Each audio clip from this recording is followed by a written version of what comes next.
Jurgen, there's been various responses to what you said about the FA Cup fourth round replay. Brendan Rodgers fully agrees with you, by the way.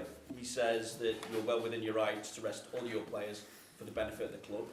But on the flip side, there's been the FA saying that every club agreed to this season's FA Cup fixture schedule and new fourth round replays might cut into the winter break. Some would say it's a chance to give the likes of Matip, Lallana valuable game time, and other points raised include Shrewsbury have only played 2 games less, and whatever side you do choose to pick, that you should be there as manager. So how do you respond to all of that? Thank you very much. So maybe we should start with the most important thing. I feel a bit sorry for Shrewsbury, because after the game it was obviously everybody spoke about what I said and not about the brilliant performance of Shrewsbury. That they deserve. I thought I said it out directly after the game, but maybe I didn't make it clear enough. All the rest what I said was then for the outside world more important. So the next thing is we want to go to the next round. That's still the plan. And Shrewsbury, we are a Premier League team. Shrewsbury is a League One team, and they could get a draw from that game for different reasons. And why should our U23 not be able to do that? So it's not that we gave up or something like that. That's another important thing, I think. Then I have to make decisions which are not the reason for it's not that I want to make popular decisions or stuff like that. I have to make decisions based on the situation we are in. And some other people did some decisions when they thought before the season, obviously about this season. Whoever it was, and the FA tried to do something with moving games to midweek and stuff like this to decrease the intensity of the period a little bit. But in the end, it came out, and whoever was involved in that, if somebody from our club was involved in that as well, or forgot to say no or whatever, I don't know exactly how it was discussed. The situation ended up in, they gave us 2 weeks. In the first moment, we are all human beings. We just thought, okay, 2 weeks, that's it. And it was not clear which week you get. And then we started going a bit into it.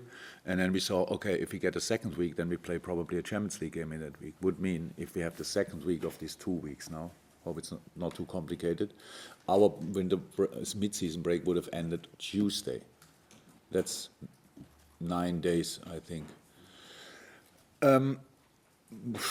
We cannot make then a week off or whatever and say, okay, there are 2 days to prepare Atletico Madrid in this case. It's not possible. So the other week was the first week for all the Champions League teams, was obviously the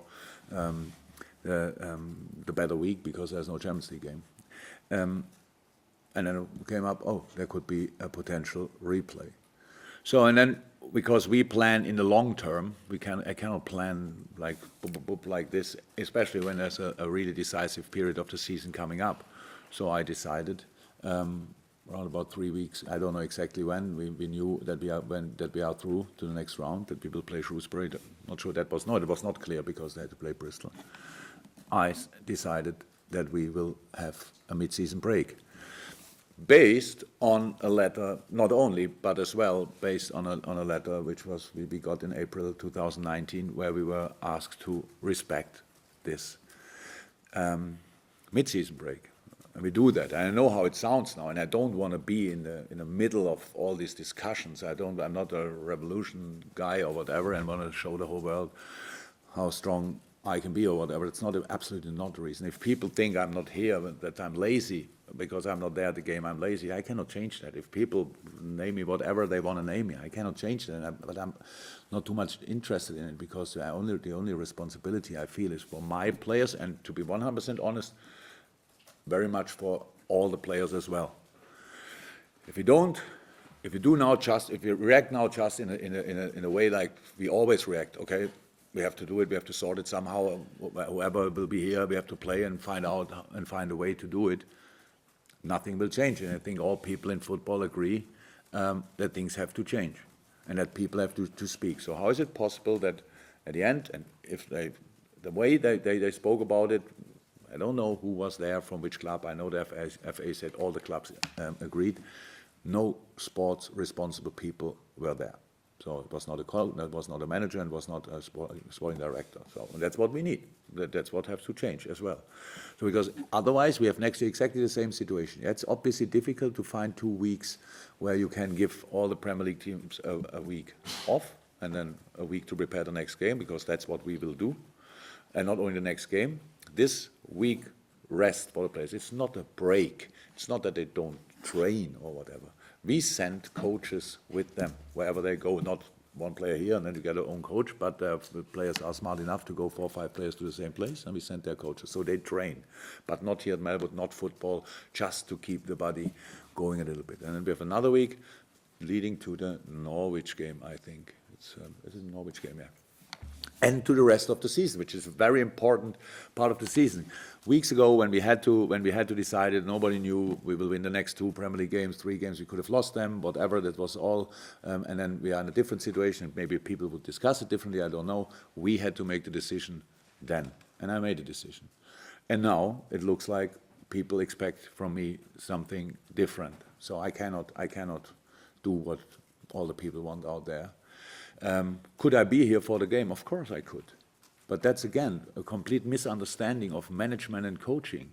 I don't come here for showing up for the team like 2 days or 1 day training and then tell the boys, so now I tell the boys. It's like all the good coaches from the past could still come in, like Fabio Capello could just go to the Italian national team and tell them 2 days what they have to do and everything will be fine. It's not like this. They need their coach, and that's Critch.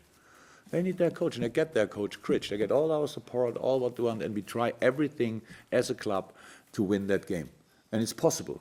It's possible. It's not easy, we all saw, and we saw Shrewsbury playing, but it's possible. And that's the only thing what is important. But the winter break, the mid-season break, it's not winter, the mid-season break is now something what has to be settled for the next years, and all the different parties together have to find a solution that will not be like this year again. That it's possible you have one, but it's not, maybe yes. That's just not how it should be, and that's exactly the situation. Is that mid-season break then as important for managers as it is for players? No. No, I said it a couple of times. It's about that we do it to make the standpoint just clear. And again, I said, if people call me lazy, if people call me disrespectful to cup committees, it's not true. But that's not important, because everybody has a right to have an opinion. I have no problem with that. But I cannot just do what I want. I'm responsible for my players, and I decided for them, for us, for the whole group, with the coaches and all that stuff. This is the mid-season break, and that has to be the mid-season break for the next years, because that's what everybody needs. And if we just always react in the same way, then nothing will change. And that there's a discussion now is really good. I got a lot of support, short message-wise, so it's not that everybody got asked, obviously, but they sent me still messages and said this and that. But all the people are obviously then were in a similar situation, like we are every year, trying to find a way to go through the season. It's absolutely okay. It's our job. We do that.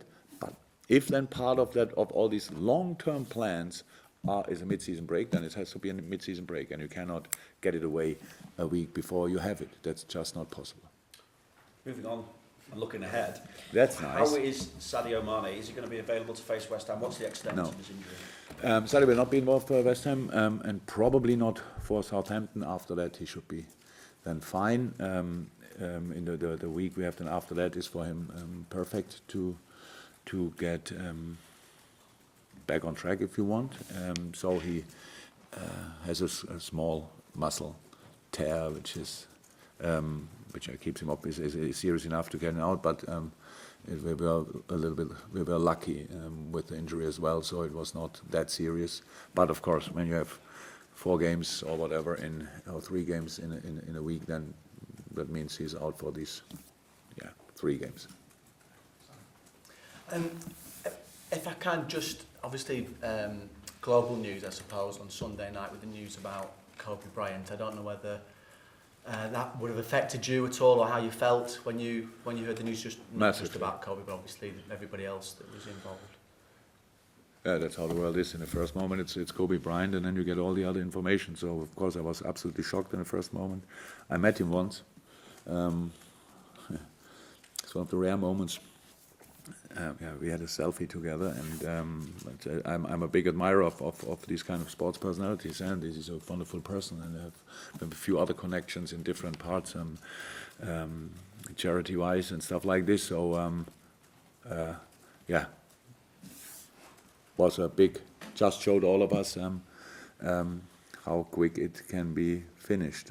However brilliant the life was until then, but then you get all the other informations with the daughter and all the other people, the family, the coaches and stuff like this. It's just a very, very, very sad news.